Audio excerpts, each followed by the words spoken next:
Assalamualaikum warahmatullahi wabarakatuh. Saya Maharani dengan NIM 4011900275. Sekarang saya akan sedikit menjelaskan tentang materi pertemuan ke-9, 10, dan ke-11. Yang pertama yaitu faktor produksi bawaan dan teori HO. Memperluas model perdagangan internasional menggunakan dua cara. Yang pertama, menjelaskan dasar dari keunggulan komparatif. Yang kedua, menganalisis pengaruh perdagangan internasional terhadap pendapatan dari faktor produksi di kedua negara yang terlibat perdagangan. Asumsi teori HO yang pertama, terdapat dua negara, dua komoditas X dan Y, dan dua faktor produksi, yaitu tenaga kerja dan modal. Yang kedua, keduanya menggunakan teknologi yang sama dalam produksi. Lalu, komoditas X adalah padat karya dan komoditas Y adalah padat modal di kedua negara. Yang keempat, kedua komoditas yang diproduksi diukur dalam skala hasil konstan. Yang kelima, ada spesialisasi tidak menyeluruh dalam produksi di kedua negara. Yang keenam, selera yang sama di kedua negara. Yang ketujuh, ada persaingan sempurna di kedua komoditas dan pasar faktor produksi di kedua negara. Yang kedelapan, mobilitas faktor sempurna dalam setiap negara, tetapi tidak ada mobilitas faktor produksi secara internasional. Yang kesembilan, tidak ada biaya transportasi, tarif, atau penghalang lain untuk arus bebas perdagangan internasional. Yang kesepuluh, semua sumber daya sepenuhnya digunakan di kedua negara. Yang ke-11, perdagangan internasional antara kedua negara seimbang. Kelimpahan faktor produksi. Yang pertama, segi unit fisik, misalnya dalam hal jumlah keseluruhan modal dan tenaga kerja yang tersedia untuk negara masing-masing. Yang kedua, harga faktor produksi relatif, yaitu dari segi harga sewa modal dan harga waktu di negara masing-masing. Selanjutnya adalah teorema HO, yaitu suatu negara akan mengekspor komoditas yang produksinya menggunakan intensif faktor produksi negara yang jumlahnya relatif berlimpah dan murah, dan mengimpor komoditas yang produksinya memerlukan penggunaan intensif faktor produksi negara yang jumlahnya relatif langka dan harganya mahal. Bab yang kedua yaitu skala ekonomis dan persaingan tidak sempurna dalam perdagangan internasional. Perdagangan yang didasarkan masalah-masalah tertentu dan kita berpegangan paruh pelda, skala ekonomis menyajikan bentuk pasar persaingan sempurna, sehingga segala bentuk keuntungan monopoli tidak pernah terwujud. Adanya skala ekonomi ataupun skala hasil yang meningkat menandakan bahwa input yang dibutuhkan per unit produksi semakin kecil, dengan semakin banyaknya output yang diproduksi. Memperhatikan bagaimana hubungan perdagangan yang menguntungkan semua pihak dapat dilangsungkan atas dasar skala hasil yang meningkat. Selanjutnya adalah materi ketiga, hubungan pertumbuhan ekonomi dan perdagangan internasional. Yang pertama, pertumbuhan faktor produksi. Seiring berjalannya waktu, populasi suatu negara biasanya akan berkembang.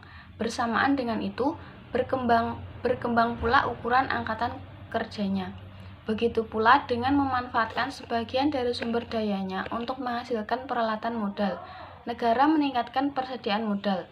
Modal merujuk kepada peralatan buatan manusia yang digunakan dalam produksi, seperti mesin, pabrik, bangunan, kantoran, transportasi, dan komunikasi. Demikian pula dengan pendidikan dan pelatihan bagi tenaga kerja, semuanya yang dapat meningkatkan kemampuan suatu negara dalam memproduksi barang dan jasa. Peningkatan kontribusi tenaga kerja dan modal dari waktu ke waktu menyebabkan batas produksi negara bergeser. Jenis dan tingkat pergeseran tergantung pada tingkat pertumbuhan L dan K. Jika L dan K tumbuh pada tingkat yang sama, batas produksi negara akan bergeser secara merata ke segala arah dengan laju sebesar laju pertumbuhan faktor produksi. Teorema Rybczynski mendalilkan bahwa pada harga komoditas konstan, peningkatan kemampuan dari salah satu faktor akan meningkatkan output dari komoditas yang padat dalam faktor itu dengan proporsi yang lebih besar dan akan mengurangi output dari komoditas lainnya.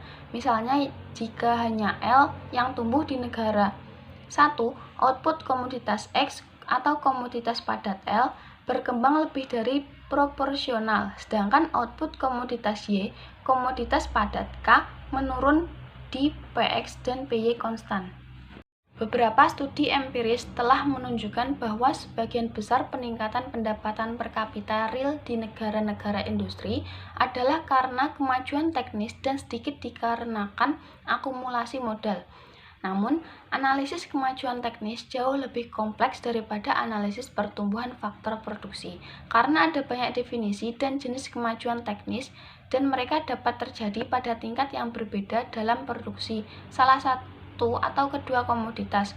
Yang pertama, kemajuan teknis yang bersifat netral, penghematan tenaga kerja dan penghematan modal. Yang kedua, kemajuan teknis dan batas produksi suatu negara. Selanjutnya, pertumbuhan dan perdagangan. Kasus negara kecil. Yang pertama, pengaruh pertumbuhan terhadap perdagangan jika output dari komoditas ekspor negara tumbuh secara proporsional lebih dari output dari komoditas yang diimpor pada kondisi harga komoditas relatif konstan. Pertumbuhan cenderung mengarah pada peningkatan yang lebih besar dari proporsional dengan perdagangan dan dikatakan sebagai pro-pedagang. Jika tidak, maka disebut anti perdagangan atau netral. Peningkatan output memiliki efek perdagangan netral jika itu mengarah ke tingkat yang sama dengan peningkatan perdagangan. Yang kedua, ilustrasi pertumbuhan faktor produksi, perdagangan, dan kesejahteraan. 3. Kemajuan teknis, perubahan selera dan perdagangan di kedua negara.